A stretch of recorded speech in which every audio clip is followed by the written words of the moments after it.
if you remove Bitcoin, the word Bitcoin, and maybe the word stocks and maybe the word gold, with buying socks and buying a camera or buying anything else, and you see the price of something going up massively, something that you need, you wouldn't buy more of it. You wouldn't be like, oh yeah, like I always have those socks, and now instead of $10 a pack, I have to now pay $20 a pack. You're not going out and saying like, oh, because it is now $20 a pack, I'm buying more of it. But if you have the socks that you always have and you're like, I need them anyways all my life, like I can stack on them, many of them, and they are going from $10 a pack to like $7 a pack, you're like, hey, they're a lot cheaper now. I should buy more of them. And why don't we apply the same thinking and mentality that we now have with discounts? And this is the in P2C, like in the commerce and the retail markets, it works the other way around. Discounts are like incentivizing people to buy. That's why like 70% Christmas sale, like New Year's Eve sale, Black Friday sale, all the different kind of sales. Why don't have people the same mentality with Bitcoin, gold, stocks, silver, and everything else? It goes deep into the human behavior. If you think about it, going against the wave is much harder. So there was an Italian YouTuber back in the days when I was still in Italy. So it was like 30 years ago. And he was going around during sale season, right? And filming. And you could see shops with people queuing for like hours. And he was asking at some, why are you queuing here? And they were saying, I swear. They were saying, I don't know. I just seen other people queuing. And I thought, and by the way, this is a phenomenon. This is not something Italians do. It's very common. So if you have a line, people will tend to join the line. They don't even know why, because they think, oh, if there is 1,000 people queuing, it must be good, but they don't even know why. So this is in our DNA embedded. We like to follow other people's behavior. The fear of missing out kind of thing comes up. Imagine if you have, I don't know, two pathways, and you have 80 people going on the right, and then one says, I'm going this way. Well, it's much harder to sustain your reasoning why you want to go where no one is going, as opposed to, well, maybe if I follow them, there might be a reason why there is 80 people going that way. If I go by myself on the other side, why am I doing it? So you start questioning yourself. So I think this is what's happening, psychologically speaking, in investing. If you see a lot of people investing into something, you want to be part of it. That's why all the meme coin have gone bananas. Oh my God, it's so fun. Everyone is doing it, right? But who cares? If people if they jump off the balcony tomorrow, I'm not going to jump off the balcony. I don't care how much my DNA has been wired at birth. I'm not an idiot. I'm not going to jump off the window. But when it comes to this kind of stuff, pattern investing, all my friends are doing. Oh, my mate told me that the stock is really good, so I have a tip or whatever you want to call it. So it's really easy to justify, oh, well, everyone is doing it, I might as well do it myself. Whether thinking outside of the box, going against the waves, is much harder, and say, hey, wait a second, I want to think about it. I'm not saying I'm not going to do it, but I want to think about it. Maybe I will after a bit of research. And by the way, people hate studying. They don't want to research. They just want, and I'm sure you relate to this, how many people in my network have come to me and say, hey, so I want to buy Bitcoin. Is it a good time now? Yes or no? Okay, so you are telling me you literally are doing it wrong from the beginning. So you should study it first. And then if you do study it, you understand that it's always a good time to buy it. But then, again, who wants to study? They rather watch TV or just go and do some fun activities or drink or whatever it is. They don't want to stay home with books and study and research. They rather ask the person who does it, say, hey, boss, you're doing it anyway, so can you give me the tip? Can I buy it now? Is it a good time? It's the same thing. Like, and I could say yes, and I say yes every time. It is a good time, but you need to study. Yeah, but I trust you, bro. This is your expertise. You're an expert, right? Which I'm not, by the way. I'm just someone who's been studying and loving, investing into Bitcoin. But it's interesting how the mind works. Right? People would rather say, well, everyone is doing it. And by the way, the thing about the queue in Italy in the store, it's like this everywhere. So it's a proven phenomenon. So when it comes to investing, I'm not surprising people are saying, well, everyone is buying gold, so it must be time now because everyone is doing it, right? So this is when, by the way, the top is in, because the market wants to punish the most of the participants, which means when everyone is going in, then this is when they pull the plug, because now there is enough people in the market, which means the market makers are like, ooh, this is Christmas. So I think gold and silver, I mean, like I said, I'm not saying they're bad investments. They are phenomenal investments over time. But I think if you want to find the opportunities, if you want to find something that's going to give you more return, you have to go where people have not gotten there yet. When Bitcoin is going to be a popular opinion that Bitcoin is a fantastic investment, well, that thing is going to be worth $1 million, right? Because it's already there. But the thing is, you have to go it before. So all those companies, they build the internet, the Amazon, the eBays, those companies, they were worth nothing in the beginning because nobody knew where they would go, right?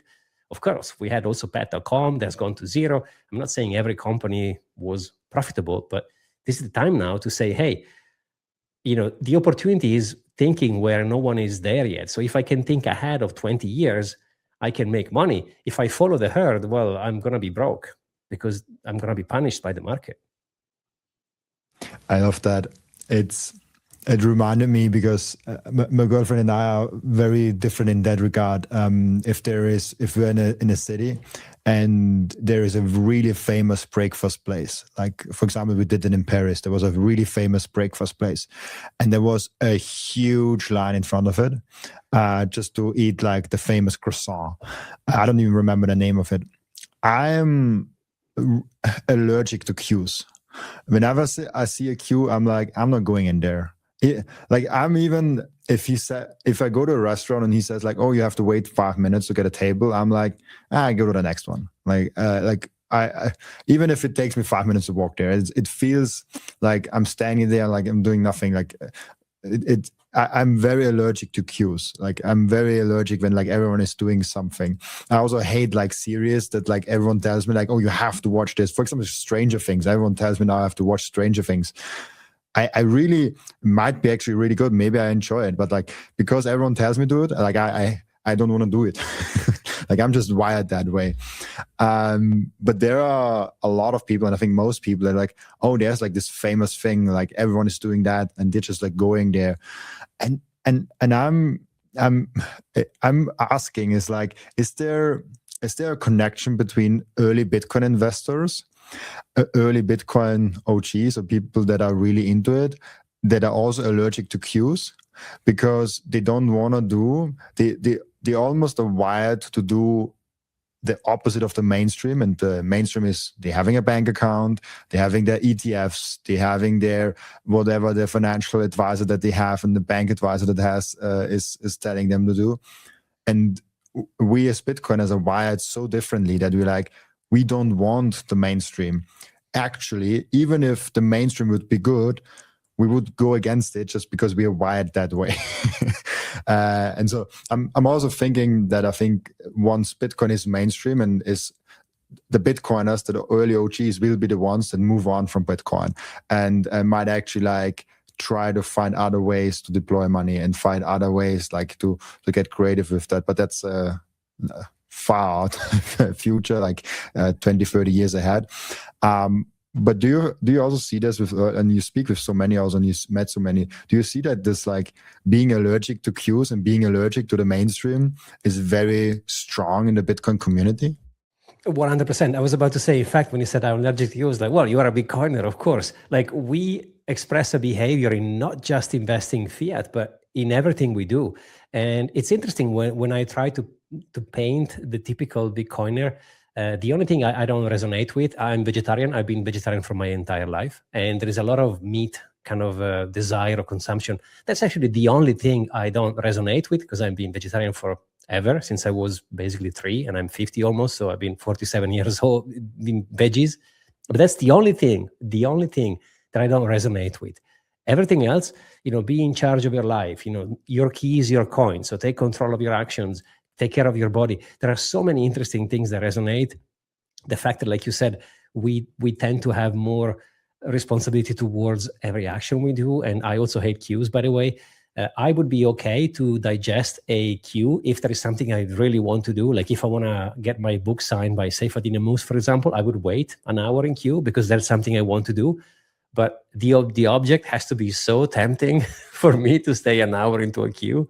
Otherwise, I wouldn't do it myself. And I certainly will never queue because there is a bunch of people queuing without knowing, hey, why am I spending my time here queuing? There is like 1,000 people. Why am I doing it? If anything, I do the opposite. Whenever I see a road which is being used by multiple people, I tend to go on the other side because I want to explore rather than follow, if it makes sense. So I think it's a behavior there. And I like what you said. I think there could be a time when potentially Bitcoin would be mainstream because now, again, only 3% of the population is invested in Bitcoin, more or less. There might be a time when Bitcoin is mainstream and we might go and look for something else, right? It's possible. It's very much possible, even though it's, like you said, fast forward, not tomorrow. It's going to happen down the line. But I wouldn't be surprised. In fact, gold has done that, right? Gold was used by pirates, by outlaw. It was used by people. They kind of resonated with Bitcoiners in the beginning, right? Independent, like in the sea, with ships cruising in the unknown. And now it's just anyone buy whatever, jewelry, or they use it. So I think gold has gone to that transformation, and Bitcoin has taken that trophy, saying, hey, we are now the rebels. We are now the one, they want the keys, they want the coins. Maybe 1,000 years from now, whenever is the time, there's going to be something else, even better, because nothing is forever, right? At some point, something's going to come out, which is going to be even better than Bitcoin. Of course, this thing is 16 years old, so it's going to take some time, but maybe eventually at some point, it's a good point, maybe at some point we will move on into something more, I don't know, that will resonate more with some characteristics we have possible. I want to show you something because I never get that. And I'm probably most a flexitarian. So like actually at home, I eat a lot of veggies and I eat a lot of vegetarian diet. When I'm outside, because I really focus on getting a lot of proteins in and not relying on carbs. I even cut out sugar completely. So it's really hard to get good vegetarian protein food outside in restaurants. So in restaurants, I usually eat like chicken, beef, all of it. And so for me, I'm like not in any category really. I really like vegetarian food, especially like whole foods and like cooked yourself. And because like you can also say like, oh, you eat the meat that isn't meat, like the impossible food. Like I hate that thing. Like it's just like processed, like it's fiat food on peak in my opinion. Yeah. But like a whole food plant-based diet can be extremely good. And then I always have like this mainstream thing of like, oh yeah, like the mainstream is now going vegetarian. And I'm like, that's not true. And I just like asked now, like I think Gemini is that United States, like 6% is vegetarian and 4% is vegan. It's the minority. Most people eat meat. In Europe, it's like 1 to 10%. I think in Austria, it's like even lower than in the US. Like we don't have a lot. If you go in Austrian restaurants and Austrian kitchen, it's hard to get like a good vegetarian diet. Like it's usually like there's like the whole menu and there's like 1-2 vegetarian menus in there, which is really like you have to find it. And then it's like Spain is there specific studies where there's like 3% vegetarian, 1% vegan, and 2% flexitarian, which like if you're flexitarian, you really don't count in vegetarian. I don't know what, everyone is a flexitarian if you eat both of it, I guess. So I actually, if you are vegetarian, you are against the mainstream. And I never get that in Bitcoin. It's like, oh yeah, like you do it. Like, no, like you are actually confirming with the mainstream if you're eating meat. Like this is what most people do. If you're just talking about that, obviously, I'm not a diet coach at all. I just eat what feels good and try to eat healthy whole food and not processed food, cut out sugar and all of that. So I don't want to even get in a debate of like why meat is better or like why plant-based is better. Like I don't care. But this blindly following like, oh, it has to be 1 steak a day and like I want to go against the mainstream. I don't know. It just doesn't seem to be true. Yeah, it's a good point, by the way. And I mean, if I can share my 2 Satoshis here, like 20, 30 years ago was much harder being vegetarian. I was bullied. I couldn't even find, whenever I was going to a restaurant, because in Italy, people take food really seriously, right? So I was saying, hey, can I have a pasta with just tomato? I don't want any fish or meat. Oh, what's wrong with you? You're going to die. My doctor told my mom I would die, and I'm in fantastic shape, by the way. So I'm super healthy. And I don't think it's because I'm vegetarian, of course, but what I'm saying is you're not going to die if you just eat well. And like you said, my issue with food nowadays is most people actually eat junk. It doesn't even matter if it's veggie or meat or whatever, fish. The source of that food is not good, right? Because like you said, the quality is down. Like Fiat Food, fantastic book. You have also the guest, Matthew Lisak. I also interviewed him on my channel. It makes total sense. Everything has gone to, I don't want to say the word, everything has gone down in quality, right? So even the food itself, and there are parts in the States where they're called food deserts, where they don't even have prime ingredients. You just go into a store, into a supermarket, and you can only buy lasagnas, stuff you put into the microwave. They don't even know what veggies are, what fruit is. And if you find a fruit or a veggie in those fruit deserts, they are so fake. There is no nutrients. They're being grown with water as opposed to soil, which is really bad because in soil is where the nutrients comes in, right? So the whole thing about food is messy. Most of the people are obese, right? Like look into UK and US, all the kids are now obese, right? And now you can even say it, because if you say, oh, you are fat, oh, body shaming. I mean, come on, man. Jeez. When I was a kid, if you were fat, you were a fat kid. That's it. So some nice bullying maybe was needed to keep, I'm not saying to go around and call people fat. That's not what I'm saying, but we should help each other. If someone is an emotional eater, we should say, hey, instead of emotional eating, just do 10 push-up, which is better, right? Stay in shape, because when you get to a certain age, and I'm knocking into my 50s, and I can tell that my whole body has changed. Now I'm pounding the gym. I go 5 days a week because I figured if I don't take care of my body now, which is my job now, my job is to maintain my skeleton, my bones, my tissues. If I don't work for it, if I don't do any weight training or any, kind of heat workouts, my body's going to collapse on me. It's going to give up, because that's what aging is about. It's about losing muscles, losing strength. So it's really important to have a diet.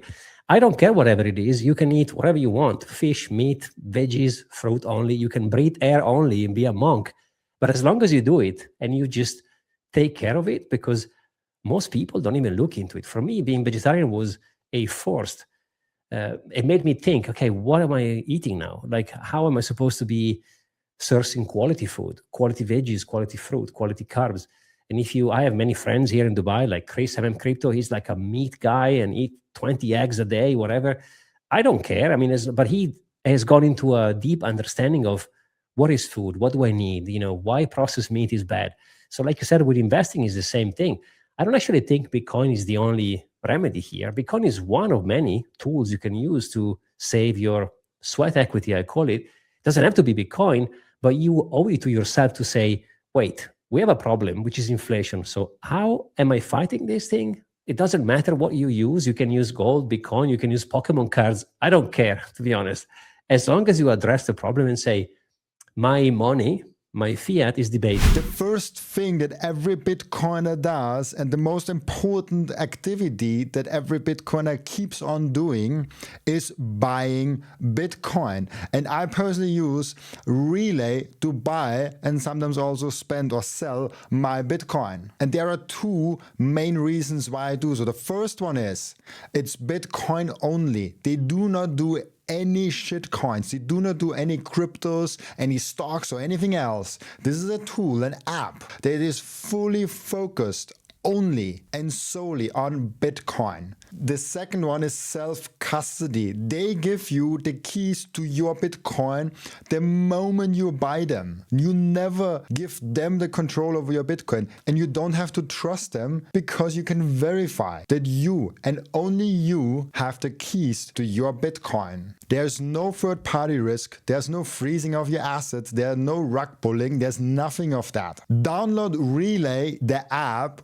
on your phone, or go to relay.app on your browser and use code Robin to save fees and get cheaper Bitcoin. I want to tell you about something very special to me. It's called micro-seed. If you hold your Bitcoin in self-custody, and you should, you know how critical it is to secure your seed phrase. You should not have them on paper. You should not have them on anything else than titanium. With micro-seed, you can engrave your 12 or 24 word seed phrase, the entire seed phrase, onto a 1-inch small washer. Yes, just one washer. All 24 words on that one washer. You can hide that thing everywhere. And even better, you don't need to buy a new kit every time you have to get a new wallet. You can make unlimited backups because microseed is not selling the washer. Microseed is selling the device that stamps the washer. So you get the full kit with the device, with the washers, with the hammer, with everything you need to get started today. And you can make with that unlimited amount of backups. Go now to microseed.io.